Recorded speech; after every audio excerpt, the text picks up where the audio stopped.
all the men out there, gusto niyo po makaranas na to be a success, and not only that, how to deal with the stresses and pressures of your life.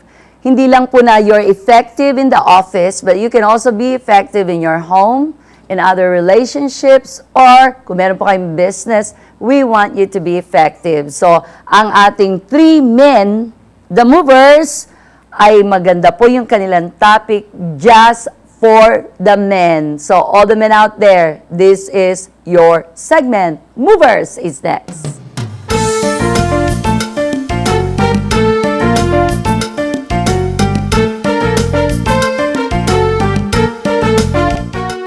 Muli po kaming bumabati sa lahat po ng tumatangkilik ng segment na ito na ating pinamagatan pong Movers. Ito pong inyong lingkod, si Robert Micalier, at muli sa gabing ito, kasama ko po sa aking kanan si Mr. June Agustin at sa aking kaliwa po si Attorney Flor Dalupang. Sa ating buhay po, madalas po equate ng success sa pamamagitan po ng salapi, kapangyarihan, influence, and even position po sa society. Kadalasan po, ang bottom line naman talaga kung bakit gusto ng isang tao maging successful ay upang magkaroon siya ng peace of mind, fulfillment, contentment, and of course, joy. Pero siyempre, ang bawat tao may iba't iba pong kaunawaan po kung ano po yung tagumpay. Kaya sa pamamagitan po ng VTR na ito, ating pong panoorin, makikita po natin na ang bawat tao po ay may kanya-kanya pong kaunawaan kung ano po ang tunay na tagumpay sa buhay. Panoodin po natin yung ating VTR. Yung success, yung matupad mo pangarap mo, yun. Yung makatapos ka ng pag-aaral. Tsaka, kasi gusto ko maging pilote. Yung makatapos. Ayoko nung lalaki ako na walang pinag-aralan, ganun. Yun ang success para sa akin. Itong tagumpay. Ang para sa akin, yung meron matatag na hanap buhay at panghabang buhay na pagkakakitaan para sa akin mga anak at apo. Ang ibig sabihin po sa akin ng success ay makatapos ng pag-aaral at magkaroon ng magandang posisyon sa isang kumpanya. So ang success para sa akin, una ay kailangan nakabase siya sa sinasabi ng salita ng Diyos. So pangalawa, sa buhay din ng maraming tao, minsan tignan natin ano ba ibig sabihin ng success. So nakikita ko rin ang success bukod sa nakabase sa salita ng Diyos, kailangan mayroon kang katapangan na humarap sa anumang pagsubok sa buhay mo. So para sa akin yun lang ang meaning ng success, yung manampalataya ka, magtiwala ka at manalig ka sa salita ng Diyos.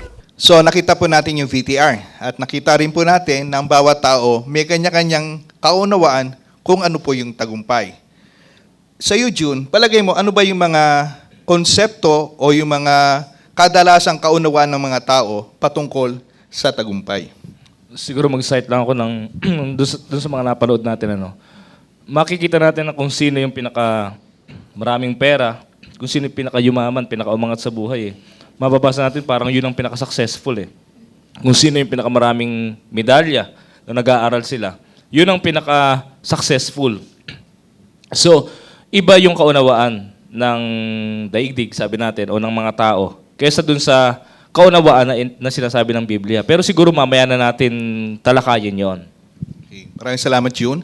Sa iyo naman, Attorney Flor, ano yung masasabi mong kaunawaan o yung kaalaman ng tao patungkol sa tunay na tagumpay? Pinakita naman dyan sa VTR na yan that success is a matter of luck or fate. Ika nga ay nasa guhit ng palad. Kung minsan ang isang tao, kahit medyo walang pinag-aralan, wala masyadong inabot sa buhay, pagka siya talaga ay nakadadhanang magiging successful, siya ay nagiging successful. Nakita ko pa dyan na kailangan din ang formal education para ang isang tao ay maging successful. At pinakahuli ay success comes from being at the right place at the right time. Maraming po salamat, Attorney. Siguro po para maging mas relevant po doon sa ating mga tumatangkilik po ng segment na ito, siguro ang katanungan nila sa inyong personal na buhay, kaya sa June, paano mo masasabi na ano ba yung talagang tagumpay kung ikaw yung tatanungin? nabanggit ko kanina, di ba, na para sa ibang tao kung sino yung pinakamaraming pera, may pinakamaraming kotse, pinakamaraming lupa, o pinakamaraming medalya, yun yung pinaka-successful. Pero sa aking buhay, sabi ko nga, kung hindi matatanong, gumraduate ako ng valedictorian nung grade 6 kami elementary. Kasi tatatlo lang yata kami.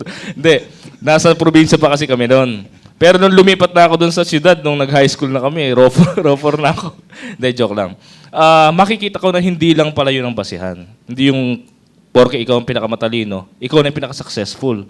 Hindi porke ikaw yung pinakamaraming kotse, ikaw na yung pinaka-successful. Hindi pala yun. Ang success pala, para sa akin ngayon, habang naintindihan ko na yung buhay, yung knowing and doing God's purpose in your life. Tatanungin mo sa sarili mo, bakit ka ba nag-i-exist dito sa lupa? Merong rason ang Panginoon, merong rason ng Diyos kung bakit ka nag-i-exist dito sa lupa. Hindi kasi kung babasahin mo, life is a cycle lang eh. Pagkatapos ng maipanganak ka, mag-aaral, gagraduate ka ng high school, ng college, mag-aasawa ka, pagkatapos magtatrabaho ka, pagkatapos mamatay ka. Ganun lang ang cycle ng lahat ng buhay ng tao. Pero meron palang reason ang Panginoon kung bakit ka nag-i-exist dito sa lupa. And you have to know it and do it. Kailangang ma-serve mo yung purpose kung bakit ka nandito sa lupa. Para sa akin, yun ang success. Salamat, June. Sa iyo naman, attorney, sa iyong personal na buhay, ano yung masasabi mo ngayon na ako'y tunay na matagumpay sa buhay? Kung aking tinitingnan yung aking nakaraan, pwede ko na rin sabihin ako ay successful.